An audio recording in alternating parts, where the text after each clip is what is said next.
So, hello, my name is Margherita Pevere, and I am an artist and researcher working across biological arts, performance, and writing. I have been living in Berlin for a few years already, where I have my studio, but I just finished a PhD at Art University in Helsinki in Finland about biological arts and queer studies. And beside my individual practice, I have founded an artist group with artists Marco Donnarumma and Andrea Familari. The name of the artist group is Fronte Vacuo. And we work merging together our backgrounds and doing experimental live art. Then the question also has an interesting nuance, because it asks about background, mission, oppressions and privileges, which is of course something very big to express in a few words, but in a few, words and words. My background, in my education I studied political sciences with a focus on environment, which of course also influences my current work, because my current work engages with organic entities and biotechnology, but in the context of changing ecologies and ecological complexity and environmental disruption. But then where I come from the province nearby the northern Adriatic coast in Italy. So I grew up mostly spending my time with animals. It was not that very fancy context, but I was spending my time mostly with animals, or like I had a collection of slugs and frogs, and I would see them hatching, or I would go fishing the small rivers. And this also, I think, influenced my worldview and my practice. And it's also important for me to think of the context of a big capital city like Berlin for a person who has seen also different possible worlds, because what's present here every day, the variety, the craziness, the pressure, the cultural overload sometimes, it's very different from where I come from, and I treasure this diversity because it's a healthy reminder that things can be different in life. And then talking about missions, well, I think that the mission of an artist, at least the way I understand the mission of an artist, is to speak what cannot be said only by words in the everyday life. So it has also a social value, a political value to shape ideas and make taboos approachable to others, not only for yourself. So it's not a solitary endeavor. And oppressions and privileges, this is a good one, because as a white person, of course, I carry certain privileges like access to education, mobility within Europe, because I don't have visa issues, whereas my friends, for instance, from neighboring countries have. But at the same time, I don't know whether this can be called oppression, but there's like talking about privileges and what richness can mean to different people in terms of, for instance, finding a nice place to live, or the possibility of changing house, like in Berlin. It has become very difficult. And then, of course, I am a non-white guy,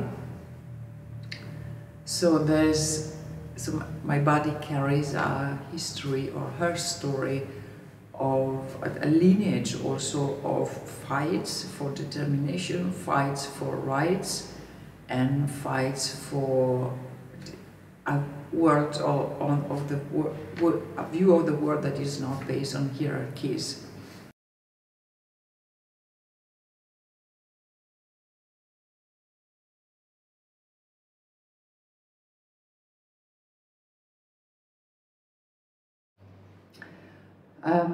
Where, as I said earlier, I have been living in Berlin for many years already, but it's a relationship that has gone on for 20 years. So I live in the city knowing its history or its herstory, that also entails understanding the local language.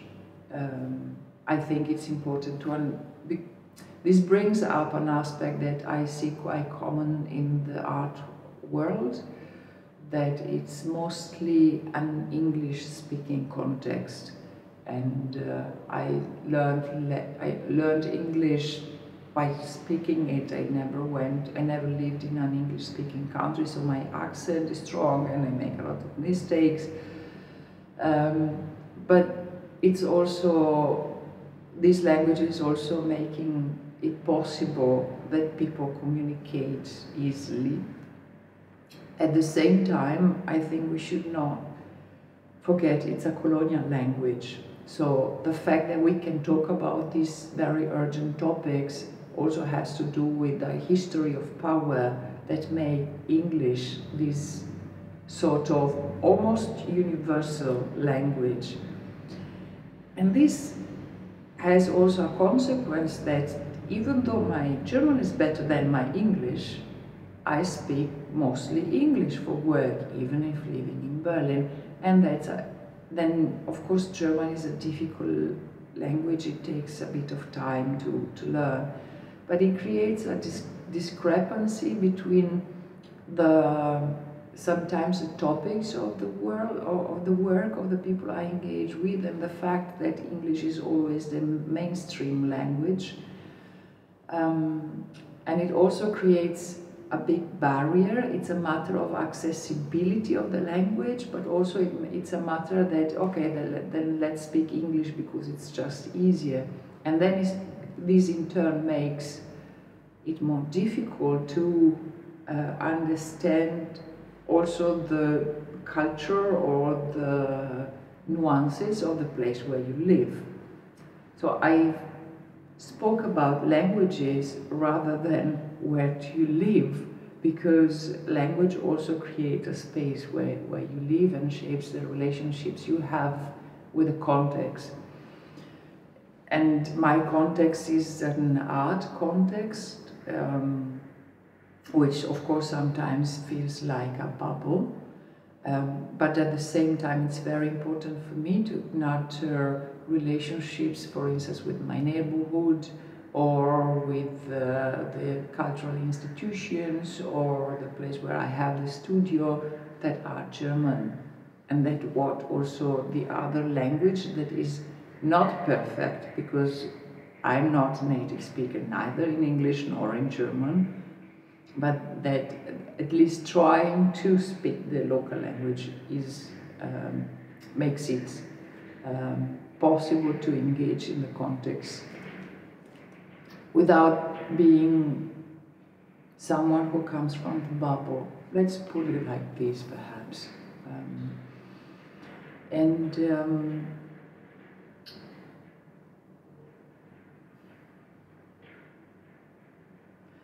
At the same time,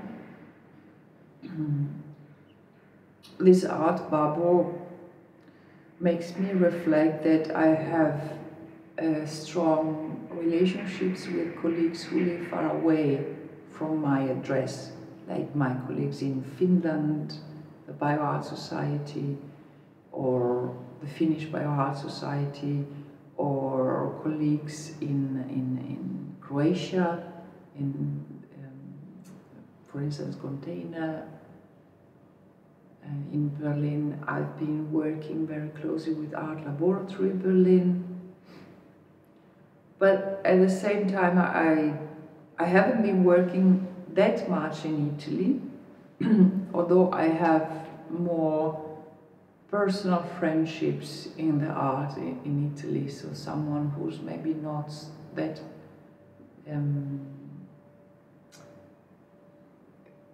someone who can think outside the mainstream way of thinking about art. So I think that geography is important, and the place, the physical place where you live is important, but at the same time today your relationships are also through the ether and create these jumps in space that make you think of, for instance, your colleagues in Finland and embedding the same close to you.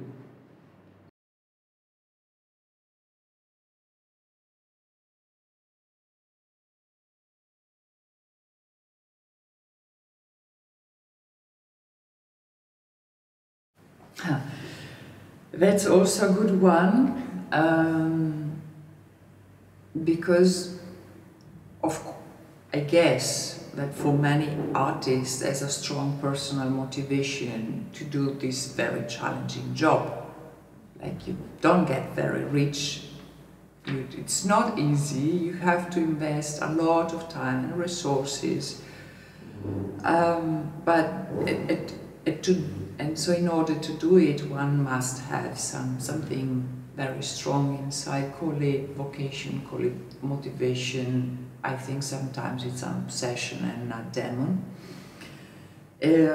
But as I also said earlier, at least for me, art is a way of speaking to others, not only about my personal world, like the expression of my visions and my desires, not the most important aspect in my work, but rather it's a way of looking at the world that I learned from others how important it is. I learned from others how art is important to break taboo, make them accessible, and I understood through the work of others how this has an important social and political value. It's like everyone has their role in the society. There are doctors, there are people who build houses, there are people who plan traffic, and there are also people who can tell stories. And this is what artists do, whatever the art form it is. And when I think about whom I am speaking to, or better, whom my artworks are speaking to, I think, of course, people who can understand the complexity of my work. So colleagues, for instance, researchers, but I also think of people who may stumble upon the works and find some relation to their everyday experience, and that's why very often in my works there's a connection to some everyday experience, like in the case of wounds, where the reflection started about taking contraceptives and then it progressed in the whole narrative of the story.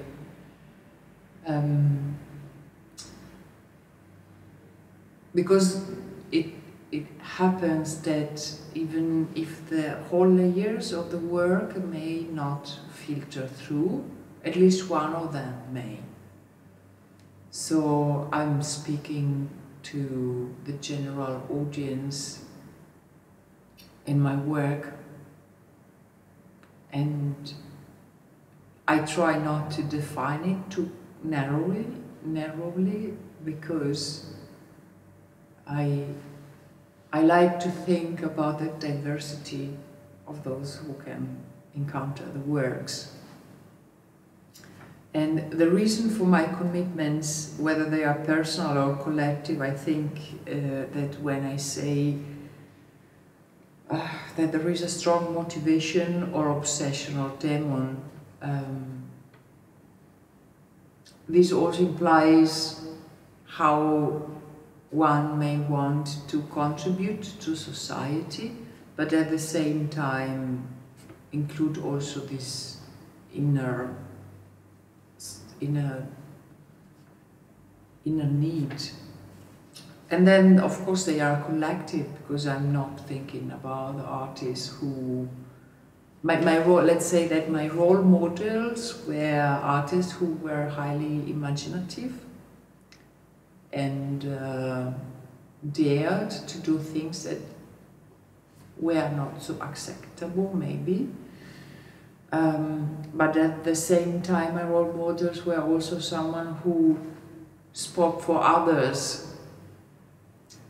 and spoke to others. So in this sense, there's also a collective commitment. And that's also the reason why I often collaborate with other artists. As I mentioned, for instance, the artist group that I founded, this is collaborative work. We also have a,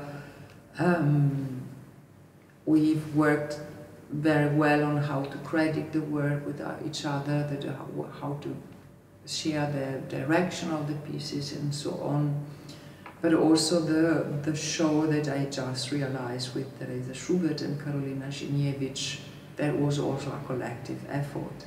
And I think eventually that artists never work really alone, like we are always in collaboration, maybe with someone who makes the frames for your drawings or pictures, someone who edits the video, someone who develops with you by protocol, or someone who does an interview. So art is for me at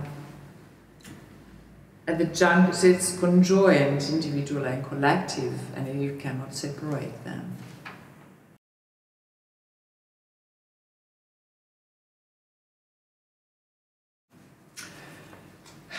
Yeah, I'm amazed by your good questions, because they invite to scratch into the gut of your work and avoid pre-formulated answers. Well, my boat of commitments actually stem from a visceral fascination for matter, and that's why most of my work have manipulation of biomatter in their process and also in their final shape. So although there's a layer of reflection that happens at quite a theoretical level, although theoretical it's not immaterial, but then it always goes back to bodies maybe of a bacterial culture or an environment or my own body. It always happens in an embodied form. And this happens throughout my individual projects as well in the collaborative one, like the ones that I do with my group. And I work mostly either in the studio or I have practiced widely also in biolaboratories, which is of course a different setting with different regulation. This requires also certain flexibility and adaptation in your intentions, modes of working and ways of collaborating. But that's interesting because there's a way of listening to matter. Of course it's not only auditory listening, it's a form of attunement, of being open and receptive. That teaches, at least it has taught me a great deal about how to navigate relationship, because one of the most important findings or understandings is how to listen to vulnerabilities. So if you place the vulnerability into your mode of commitment, then you scramble hierarchies, because what is placed at the center is the needs, the times that are needed, rather than only the intention of realizing a project, which is part of your ambition maybe. So I rather told you about how vulnerability became an important part of the modes of commitment in my projects, because this is a method rather than telling you about my specific projects that are actually available somewhere else, and so I don't need to repeat them exactly the same in this interview, but I prefer rather to talk about a mode of engaging. And this listening to vulnerabilities can happen both with matter, organisms, technology, interpersonal relationships, or larger scale.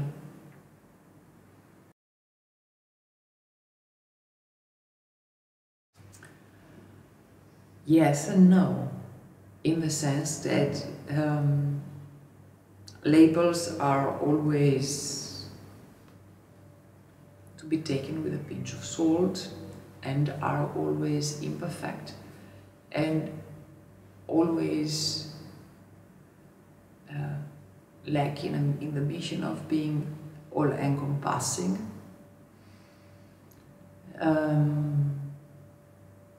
At the same time, so being a feminist cannot be taken as an identity, in my case.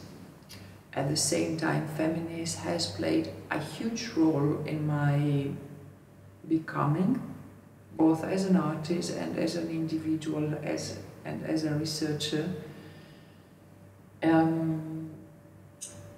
And it also must be acknowledged how feminist now doesn't mean only one thing. There's a huge debate going on, and that's good that there is discussion.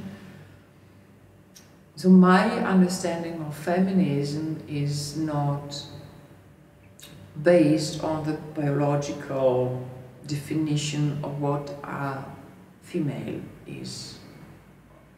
Although it started from there as a side of challenging power.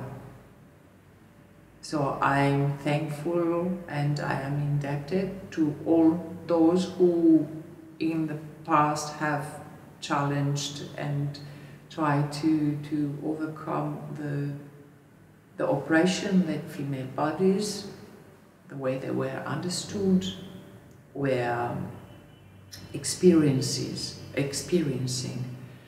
At the same time, I don't think it can be, it cannot end there, but rather this experiencing of being oppressed because a certain binary understanding of the world is a lesson to look at power dynamics. And this is what feminism is about for me.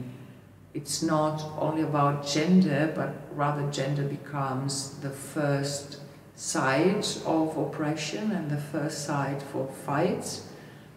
So it has become rather a method of looking at other hierarchies and power dynamics and oppression in other contexts that maybe are not only related to gender or to gender binaries. So it's a method, and of course feminist studies have been hugely important for me. At the same time, queer studies are hugely important, so maybe maybe a more precise definition would be queer feminist, but because definitions are always imprecise, I stress how it became a method of looking at injustice and where there is work to do.